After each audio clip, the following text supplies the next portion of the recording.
সবাই মিলে কই গিয়ে ইফতার করলাম, চলেন আপনাদের সাথে শেয়ার করা যাক। আসসালামু আলাইকুম ওয়া রাহমাতুল্লাহি ওয়া বারাকাতুহু। কেমন আছেন সবাই? অনেক দিন যাবত ভাবতেছিলাম দূরে কোথাও যে ইফতার করব, এর জন্য সবাই মিলে রেডি হয়ে বের হয়ে পড়ছি। আলহামদুলিল্লাহ, প্রথমেই আমরা বালুজুরি বাজারে আসি, আসার পরে এক প্লেট করে বিরিয়ানি নিয়ে নিই। সারাদিন কষ্ট করে ইফতারের সময় যদি ভালো কিছু নাই খাইতে পারি তাহলে কেমনে হয় বলেন। তারপরে চলে আসলাম আমরা একটা ফলের দোকানে ফল কেনার জন্য। হালকা পাতলা একটু ফল নিয়ে নিলাম। আলহামদুলিল্লাহ, ফল কিনে তারপরে চলে আসি আমরা তরমুজ নেওয়ার জন্য। যেইখানে তরমুজ বিক্রি করতেছিল তার পাশেই দেখলাম যে অনেক সুন্দর সুন্দর কলা, এর জন্য কলাও নিয়ে নিলাম। আমাদের সব বাজার করা শেষ, এখন আমরা চলে যাব জামথল ঘাট পারে। প্রথম দিক দিয়ে রাস্তা অনেক ভালো ছিল, কিন্তু পরে যে এরকম হবে আমাদের সাথে এটা কখনোই ভাবতে পারিনি। দেখতে দেখতেই আমরা চলে এসেছি গরিবের পদ্মা সেতুতে। প্রথমে ভাবছিলাম যে পদ্মা সেতুটা মনে হয় অনেক বড়, তারপরে দেখলাম যে একটুখানি। দেখতে দেখতেই চলে এসেছি আমরা ধুলা বালুর কারখানায়, যেখানে ফ্রিতেই ধুলা বালু খাওয়ানো হয়।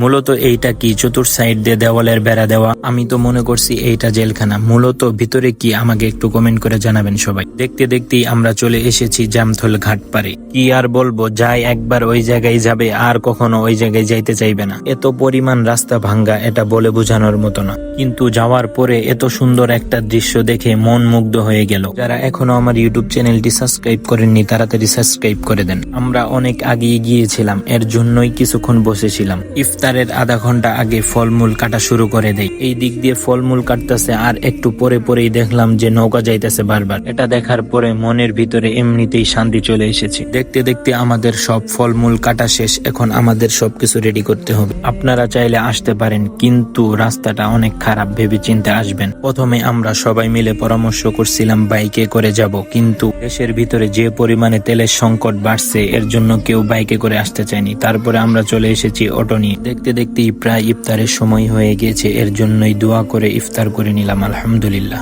ইফতার শেষ করে যেই ময়লাগুলা ছিল সেই ময়লাগুলা ফেলে দিয়ে এখন আমরা চলে যাব বাড়ির দিকে। প্রথমে তো মনে করেছিলাম আমরাই শুধু এখানে ইফতার করতে এসেছি, যাওয়ার সময় দেখতে পারলাম আরো অনেকেই এসেছিলেন। আজ এই পর্যন্তই। যারা এখন আমার চ্যানেলটি সাবস্ক্রাইব করেননি তাড়াতাড়ি সাবস্ক্রাইব করে দেন।